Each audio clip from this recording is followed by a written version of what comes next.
because I know not everyone's able to make it.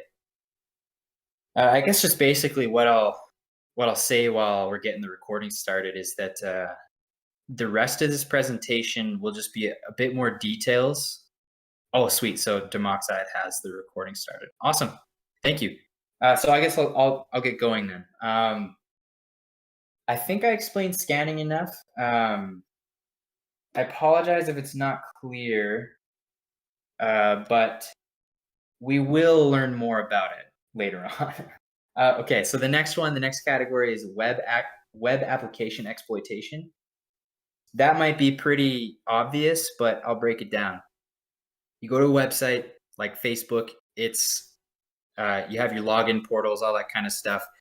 Web exploitation or web application exploitation is the ability to um, basically like use the front facing website to look into the code, the source code, to inspect the elements inside of it, to check the JavaScript code, and to do like all kinds of SQL queries um, to gain access to data that's back end facing.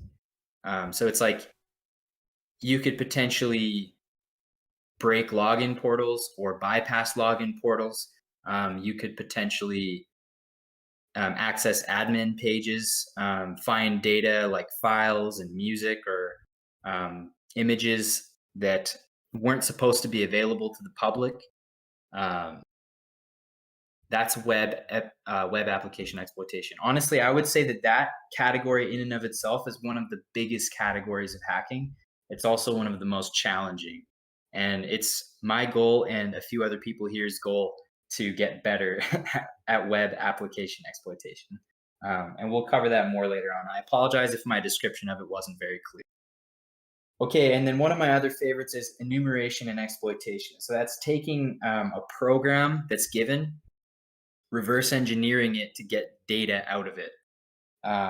So there's a few different ways you can do it. There's like static analysis. So you take the file itself and you run it through a debugger, and then the debugger will load up the code into memory and read the code in a way that it can categorize what would be functions, what would be data, what would like where the text starts. It'll show you the file structure within that program.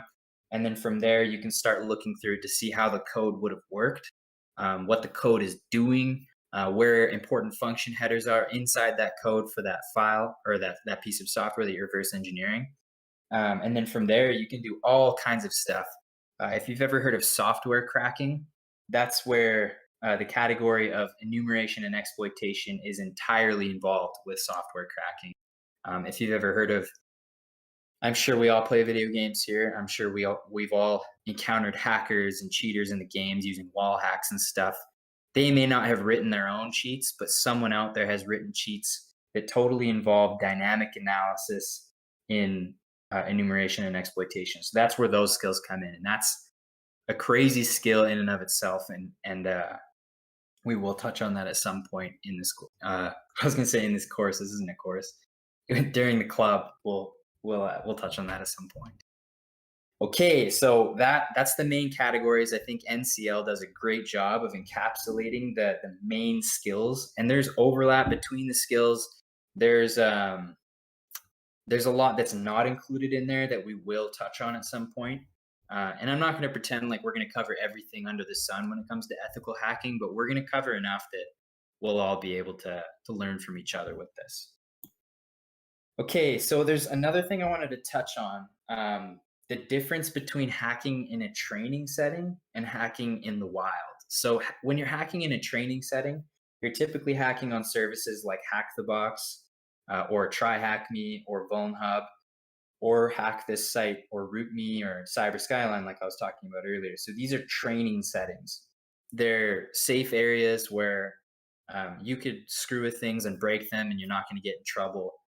Typically, you're not going to get in trouble. You're meant to be poking around, right? Like you're meant to be looking for credentials and emails and passwords, all that kind of stuff. You're meant to try and subvert security in these settings.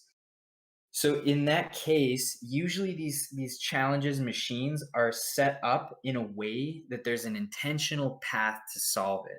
So it's not like you're just throwing rocks at a wall here. You're like there's typically hints or clues that will lead you in the right path as you're trying to solve these challenges and machines.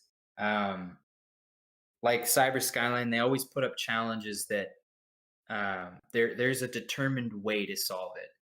And if you're, for example, if you're doing scanning and you're just trying to do these automated programs and stuff, you're probably not doing it the right way. Like there's a specific way that they kind of expect you to go about it. And once you kind of learn the expectations, it helps you for the next challenge or the next machine.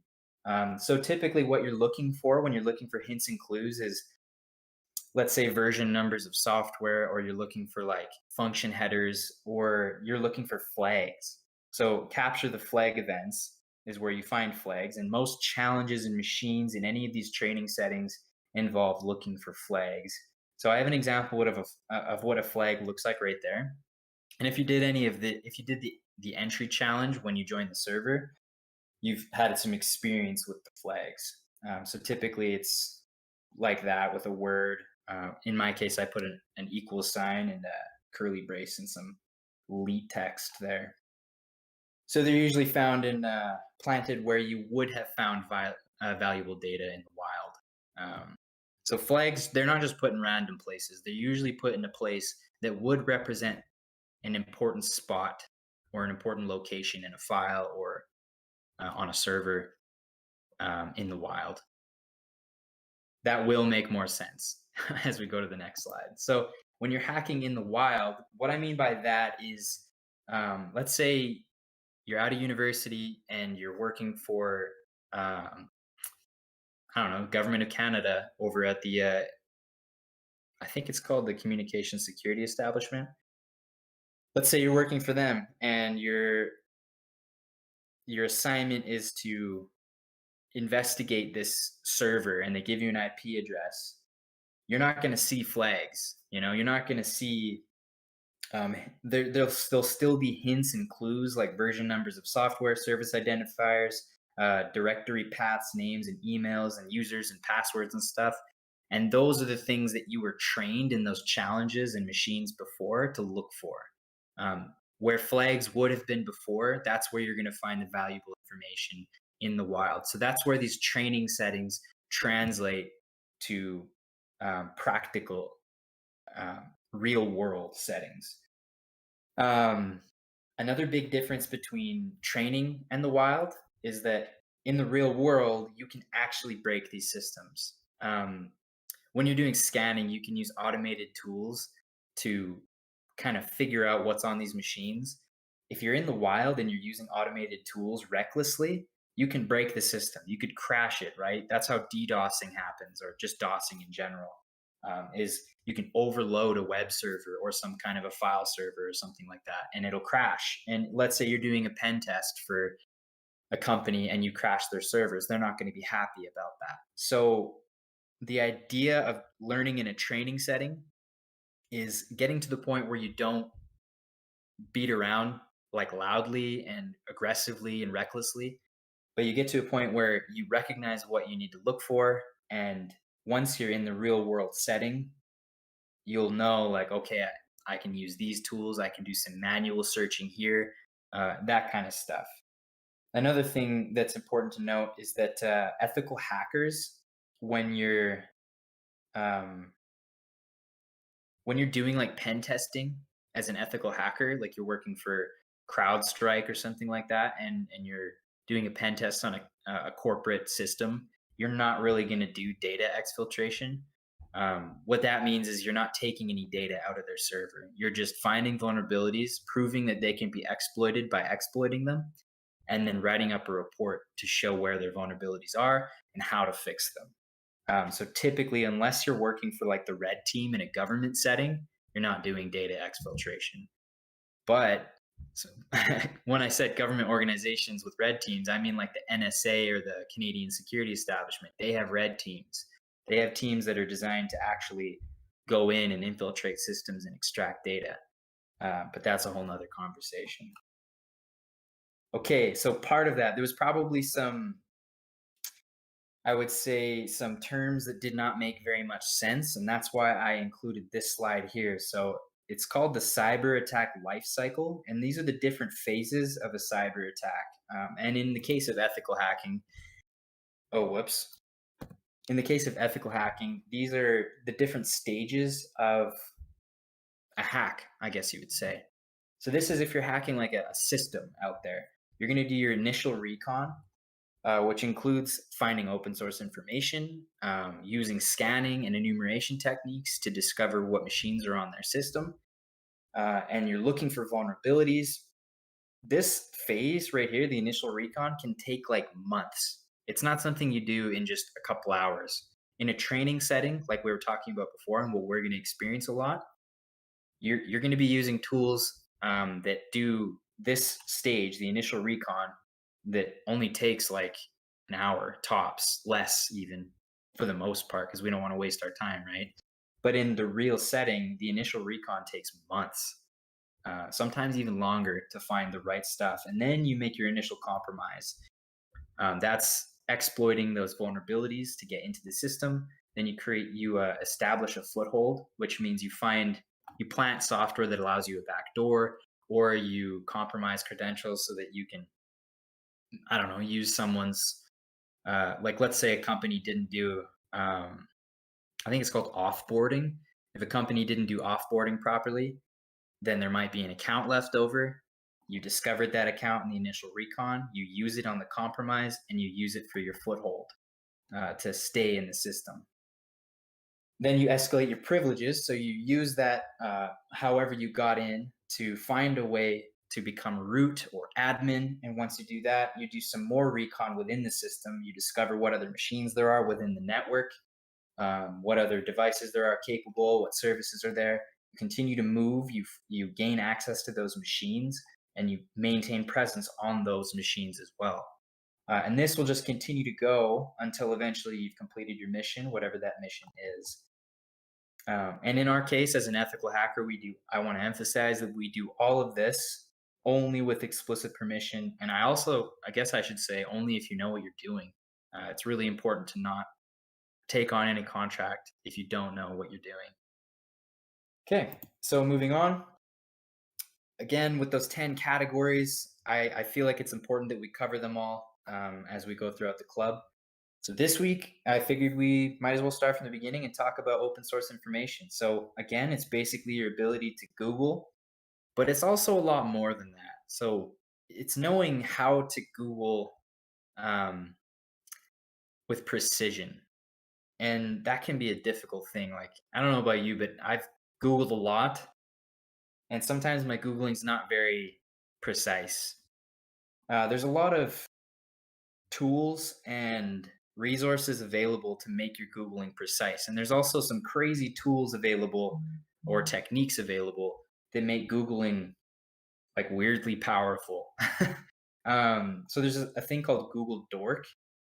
It's kind of a funny word, but a Google Dork is an input command on the Google search bar that brings up like login pages and like passwords and stuff like that. So there's an entire I guess you'd say catalog of discovered Google dorks that exploit vulnerabilities on I guess insecure machines. So that could be a fun Google searching thing for you guys to check out is Google Dork. I would also say that OSI is underestimated and not understood, and there's other resources available like Maltego. Um, I have a hard time describing what Maltego is. It's this piece of software that you can use, and you start with like an IP address or an email, and from there you can use Maltego to map out an entire company's data and information. And it's one of the most bizarre pieces of technology I've ever seen. It's available in the Kali Linux distro, and we're going to talk about that in a slide here. Maltego is pretty wild, and it's one of those freemium things where like the free version or the community version is available for you to use, but if you want to use like the more intense features of it, you have to pay. But the main thing's free. I don't know if I really described in full breadth what Maltego consists of, but dude, it's crazy. Just trust me. Harvester. This is a command line interface program, so it's not an application like Maltego is, but the Harvester allows you to um, it does what you would have done with Google, but it automates it. So it runs through hundreds of Google searches at a time, and it scrapes emails and phone numbers and passwords and usernames that are publicly available off of these whatever your target's domain is. And so that's what Harvester does. And Shodan, now that's Shodan kind of blows my mind that that's even a thing. So Shodan is this Internet of Things scraper. So Shodan, I'm not really sure. I haven't really looked into what the algorithm is for Shodan, but what it does is it scrapes the internet, and I'm sure it has something to do with like publicly available information in regards to like what IP addresses are registered to what. But Shodan scrapes the internet for like smart locks, IP cameras, those types of devices, and it lists it for you, shows where they are, and gives you the IP address. So Shodan is crazy. Like it honestly kind of scares me what's on Shodan. Like I'm sure I have a Ubuntu server here in my home lab. I'm sure that thing's on Shodan because it has an open SSH server on it. So at some point you might want to check that out. Oh yeah, and I guess I said, is this stuff legal?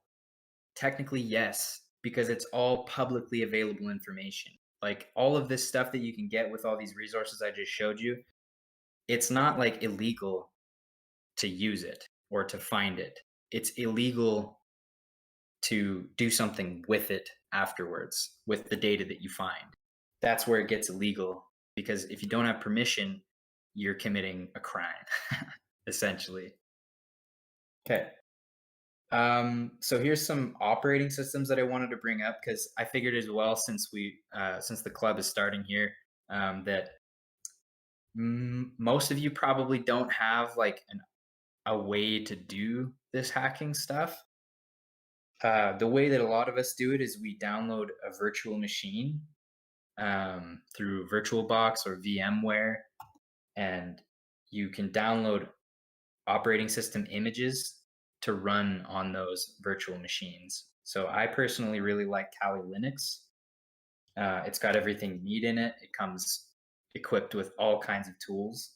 Then there's Parrot OS, which, if you're familiar with Hack the Box, they run Parrot OS instances, and Parrot OS is lightweight and pretty nice. Backbox, I just heard it's good. I don't really know much about it. Same with Black Arch Linux. It's just another distribution that's equipped with hacking software. And then Kane. This is one that I'm pretty interested in. Kane is a digital forensics operating system. So Kane is designed like law enforcement uses it. Like let's say they grab a hacker's laptop and they want to discover all the things that they've been doing, maybe encrypted or hidden files within it. They'll load up an image of that laptop to Kane, and they'll use Kane to scrape that thing of all the data that it's hiding. So that's what this is. It's pretty cool, and I haven't gotten to use it yet, but next semester I'll be taking the digital forensics. I think it's called computer forensics. It's the special topic class, and I'm probably going to learn about Kane there. Okay, I guess I'll show you Kali Linux next. So I'll just boot that up and just show you what Kali Linux looks like if you're not familiar with it. And then after that, I'm going to introduce you to some challenges because what's a presentation without some workshop? So just bear with me while I boot up my Kali Linux machine, and I'll just show you guys what that all looks like. But while that's booting, I have this useful OSI information slide here because these are just some hints for how to solve the challenges that'll be in the next slide. And now I'll just cover it up. So Kali Linux, well, this is what the virtual box looks like, by the way. I'm just going to click the drop down because it categorizes all the tools that are built into Kali Linux. Information gathering, which is what we're currently talking about. It contains all kinds of tools. There's Maltego, and another tool developed by the NG, and Nmap. These are all those tools I was talking about. So OSINT, open source information. Can't remember what the N stands for, but technology. I guess the IN is just information. So open source information technology analysis.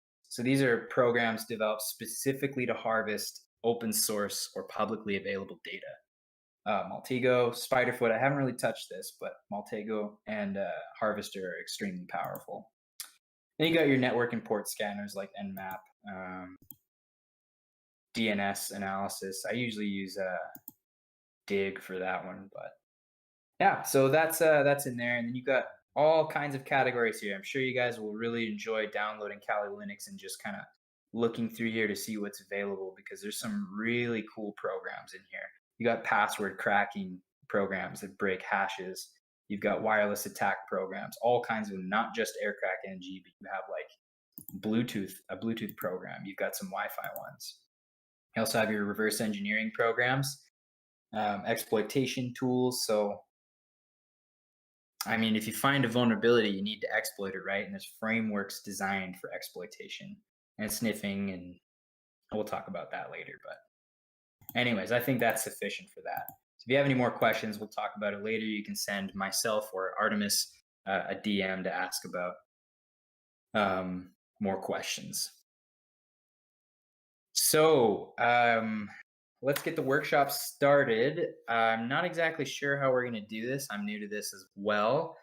I guess I'll just introduce you to the workshop and then introduce you to the challenges that are there as well. So we have the format of the flags is like this. You have flag equals open curly, the answer, and close curly for closing it. Leroy asked a really interesting question here, and I think we should address that. So he asked, is there a benefit to running a VM instead of booting from your hard drive for Kali? Yeah, I would say that. Oh, I would say that there is definitely a benefit to booting as a VM as opposed to the hard drive. Number one would be, it's really nice to have your hacking OS running as a VM within your host operating system, so that you can leave the VM and do stuff on your host and go right back into the VM. I do that a lot, and I pass things back and forth. And it's just, for me, it's a convenience factor. But honestly, like if you want to boot it from your hard drive, it can be tricky. Like depending on how you want to implement that, you can partition your hard drive and have two operating systems on it. I've seen people do that. Personally, I think that's a lot of work, and I think that it's just simpler to download a VM and make it work that way. You're probably going to be a lot faster if you boot it from your hard drive. So if you're looking for performance, I would that's definitely an option. Oh yeah, it actually is. There's definitely a story there. So this semester, Rashab was we were experimenting with different network hacking tools, network miner specifically. And Rashab, he wasn't working in a sandbox environment on his computer, so a virtual machine. He was just working on his machine. And when he was running network miner, it actually installed ransomware on his computer, and that was a real hassle for him to figure out. It was difficult. So yeah, but I don't know if I totally addressed Leroy's question, but you can also boot from a USB as well. So that's another thing I've done. I just have a USB here that I installed Kali Linux on, and if you plug it in and reboot your computer and hit F12 a bunch of times, you can log in, or you can boot from the USB and run Kali Linux on any computer. So that's another way to do it, so that you don't have to partition your hard drive. So there's many options. VM's just the quickest, easiest way to do it. If you have a decently good computer, you won't really have to worry about performance issues in the VM. But if you really want the full potential of Kali Linux, you probably should find a way to partition a hard drive or install it on an extra computer you have, or maybe even boot from USB. That's a good option. Okay, so if that answers your question, just want to talk about how we're going to submit the flags for this. So I'm not sure if you guys have noticed, but if you go into the left hand, I guess where all the channels are listed on the Discord server, there's a category for club challenges, and then there's the text submission thing for flag submission. So if you haven't used that before, all you have to do is type in, I'll put this in general so you guys can see it. You just go submit flag. Oh, you know what? Okay, so I have a bot running that handles all these flag requests. It automatically deletes anytime you type in submit flag. So I'm just going to do a space after the exclamation mark.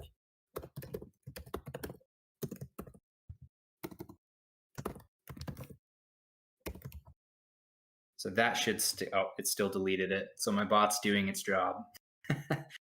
If you see it right there, the command is the exclamation mark and submit flag.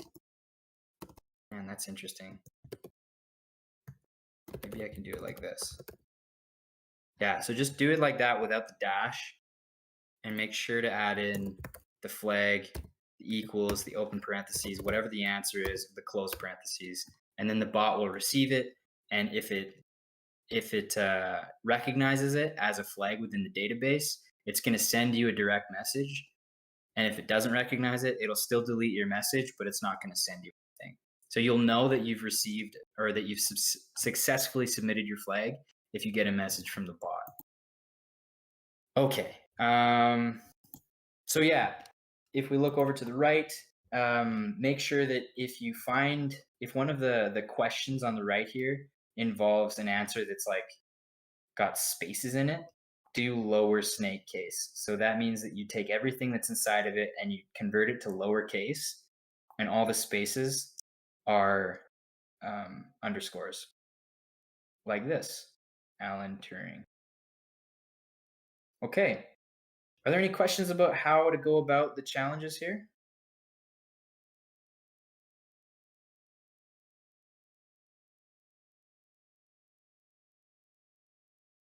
All right, so I take that as a no to the questions. So on the right, you see right here, we've got 1, 2, 4, 5, 6. We got 6 challenges. Now, some of them are easy, and some of them I would consider a little challenging. You're going to use open source information techniques to get these, to get the answers for these. You'll submit them in the flag submission text channel in the club challenges on the left. And you'll use, so you're not going to really need to use any tools for this. You really only need to use Google.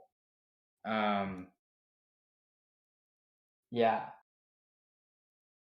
If I would give you a hint for this, it's to specifically use information regarding this here.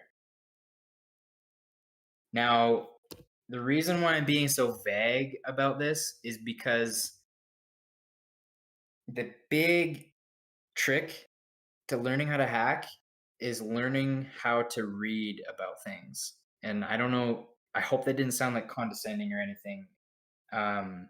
It's like almost critical for you to get anywhere with these skills to learn how to read up on stuff. So again, I'll post these slides too, so you guys have something to reference. But you'll just Google those topics, and they should lead you to figure out how to do all of this. There's some challenging ones in here, and if you hit a hard one, just move on. And if you are really stuck on some of them, I'll be right here to answer your questions for like the next 15 or 20 minutes. So I guess at that point, the presentation is pretty much done. I don't think I have any more slides here. Yeah. So if you guys have any questions, you can feel free to turn on your mics and start asking. I think Artemis is also a good person to ask questions to. So yeah.